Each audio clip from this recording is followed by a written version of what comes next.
What's up, guys? Welcome to Daily Dose of Reddit. This is your host, Zach, and today's subreddit is r/IDontWorkHereLady. Alright, this story's called, "Sorry Lady, I work here to fix your crap, but I'm not an employee." Hi Reddit! I sorted old papers when I found some reminders of this story. A little explanation. I am a security expert. My main profile is facility security and fire prevention. On demand, I give information about work safety and environmental hazards. Enterprises hire me to find the risks they face. It means that at first contact, I have a first glance of my future client's site. We have a talk about what they need, then I tell how many on-site days that will cost them. The task includes interviews, examination of regulations, and, of course, assessment of the complex. It's not a job that can be done 100% in a suit and tie. There are dirty places where I have to climb, and although I use a drone for high places, sometimes I have to climb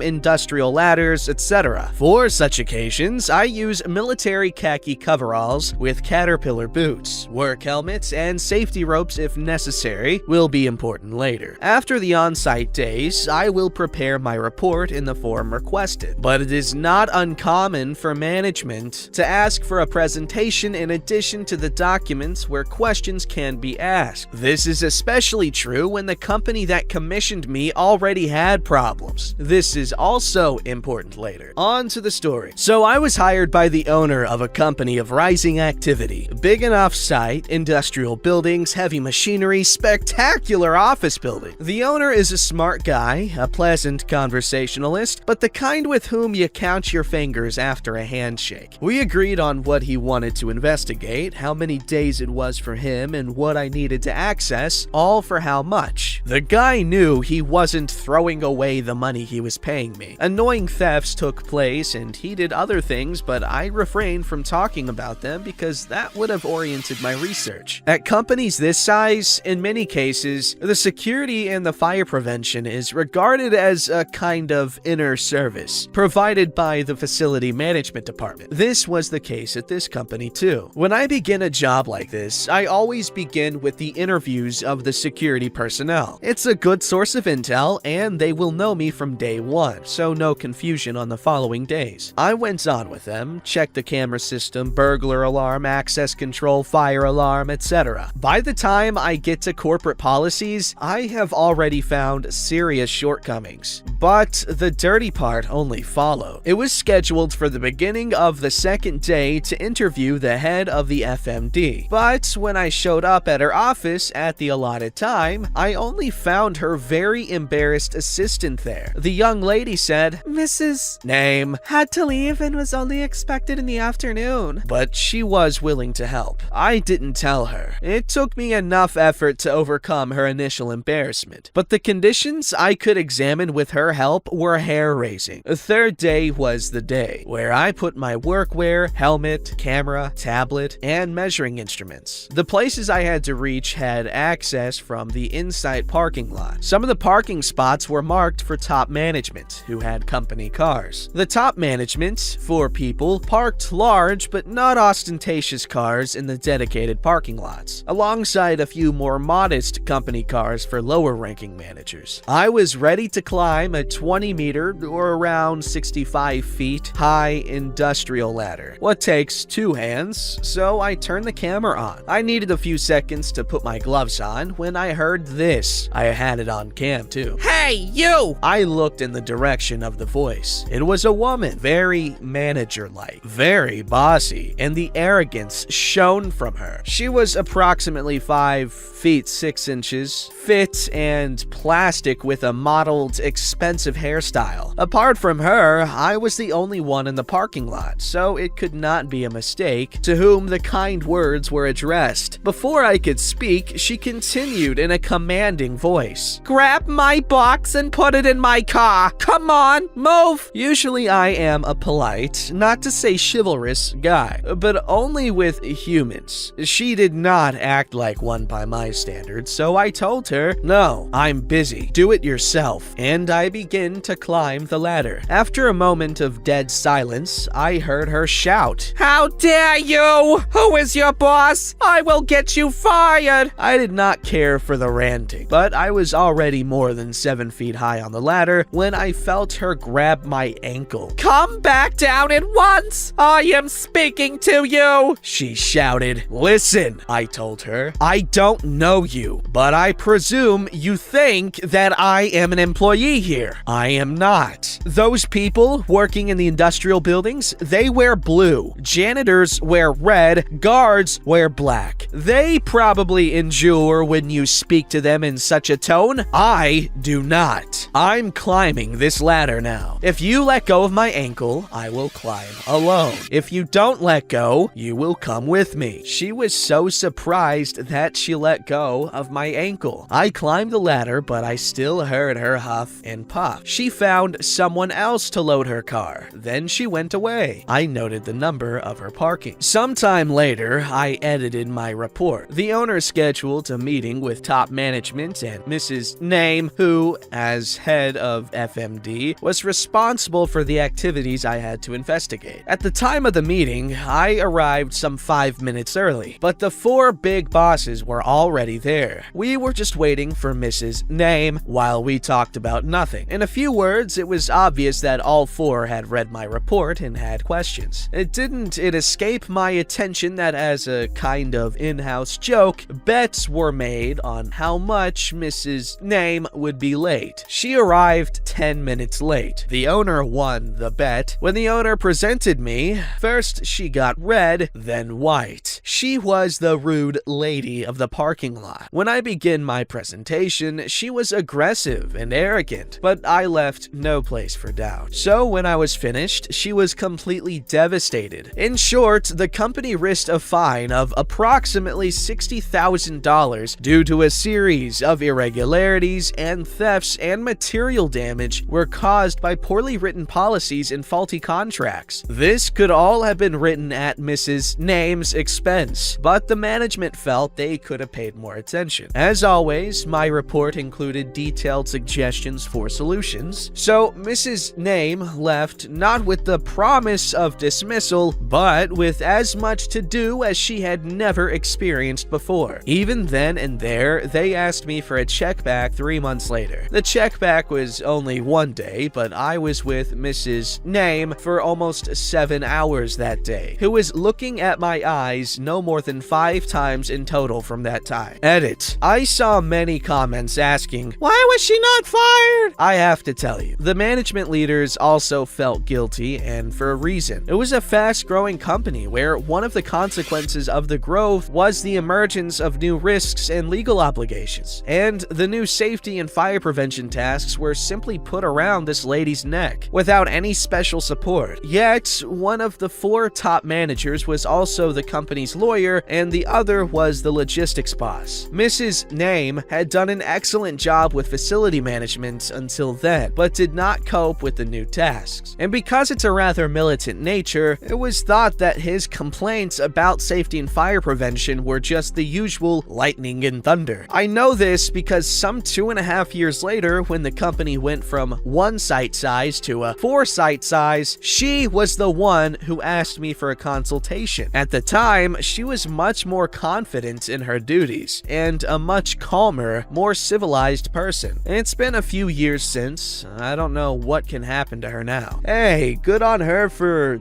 growing up and being mature about it. That's like an impossible task for many people, so it's appreciated.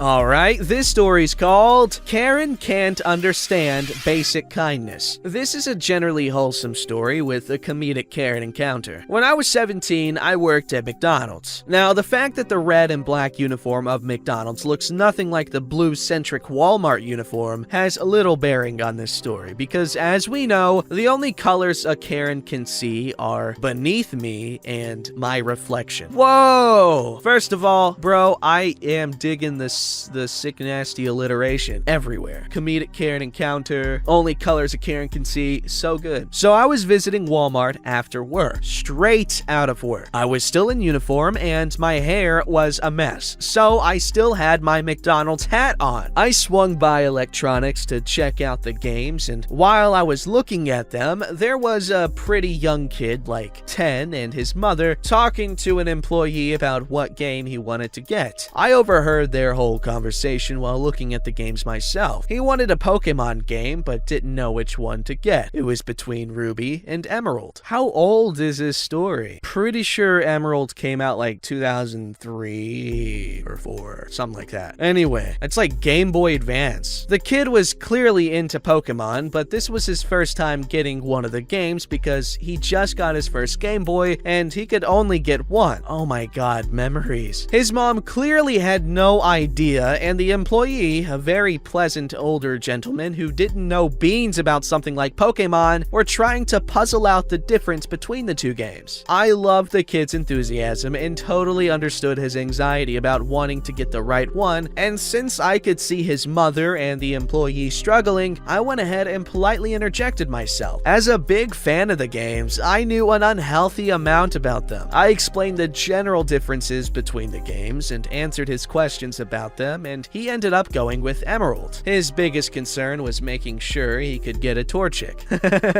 After the very relieved adults headed off to the register to check out, I was about to leave when an older woman with her husband got my attention and asked, I need help with the TVs. I responded, sorry, I don't really know anything about TVs. Well, why not? Aren't you expected to? She huffed back. I realized that in spite of my uniform, she thought I was an employee. I laughed and told her, sorry, I don't work here. I work for McDonald's. She huffed again and said, well, you were helping those people just a minute ago. Yes, because I knew the answer and was able to help.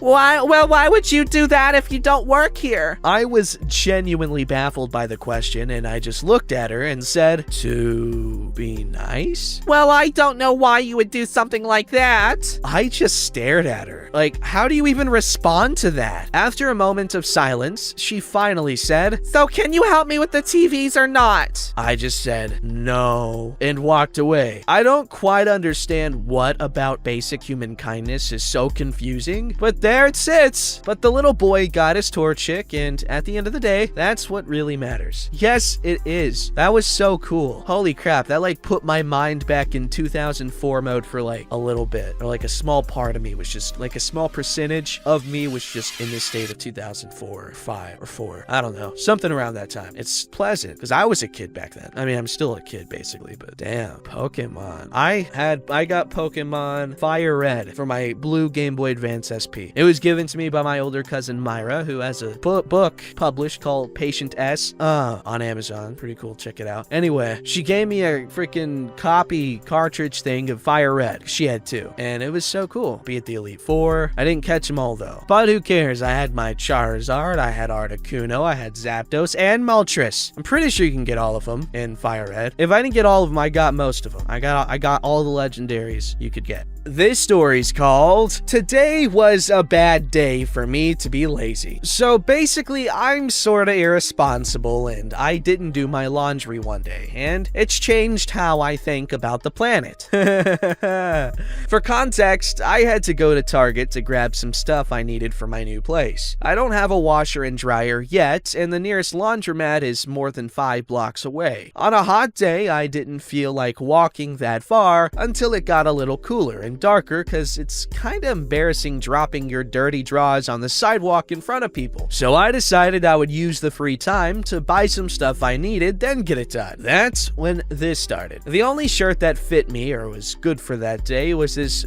full red shirt that I had. You can see where this is going. Basically, got to the store, started buying stuff and minding my own business. From behind me, I hear a, excuse me, sir. But I ignore it because I didn't recognize the voice, and I assumed they were talking to an employee or something, so I just keep looking for the right kind of coffee creamer. I'm a big coffee guy, what can I say? About 10 seconds later, I hear another, excuse me, even louder this time. My first mistake was turning around and saying, "Do you need something?" I regret this action daily. She then proceeds to ask me, Where's the cereal aisle? in this annoyed-ass tone. I try to tell her that I don't work there, but then she cuts me off and says, Just do your goddamn job and tell me where the cereal is at. Now, I watch r/ on YouTube, and probably Daily Dose of Reddit, right? I know where this is going, and at this point, I just want to leave. Also, do know I would have answered her question, but like I said, I just moved to this area, and this was my first time at this store, so I wasn't sure. I told her, "Look, lady, please back up. I don't frickin' work here. Please just go away." She looks at me with this appalled look on her face, like as if I dared to talk back to her this way. She then proceeded to say the line we all know and love, I want to speak to your freaking manager. and then proceeds to storm off. I think it's over and head to checkout to just get my crap and leave, but mid-checkout, not even 3 items scanned, I hear a There he is. from behind me, and no crap's about to hit the fan. I turn around and she actually successfully got the manager to come out and talk to me. He looks at me, assumes that I work there, and says, "Why would you talk to her like that?" At this point, I'm stunned. I've never seen these two people in my life and wish I never did. He then proceeded to say, "Come to my office so we can talk about this." Now, surprisingly, the first thing in my mind wasn't, "What the hell is going on?" but instead, "Targets have offices?" I said, "Sir, I don't know who you are and I don't work here. Let me just pay for my stuff and leave." He then started to yell at me about how I'm fired and this and that, and the lady's still yelling at me about how I'm disrespectful, yada yada yada. I just finished scanning with the clerk and leave. That's when this crazy bimbo grabs me and starts to try to throw me on the ground, yelling, You ain't going nowhere, N-word. "Whoa." That's the moment I stopped caring and just twisted her wrist enough to make her let me go, and then pushed her onto the ground and started yelling back. I'm laughing thinking about it because it's so freaking unbelievable with some people. At this point, the cops are called.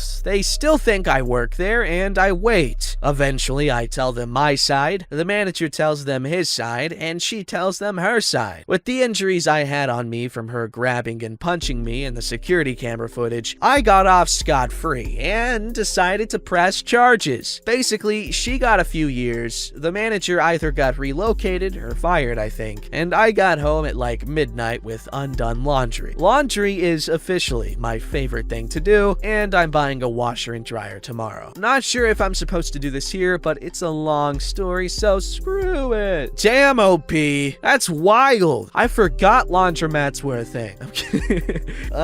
Jeez, that lady escalated the crap out of that, like she's a space elevator. Don't forget to like, subscribe, and hit that bell to never miss an episode.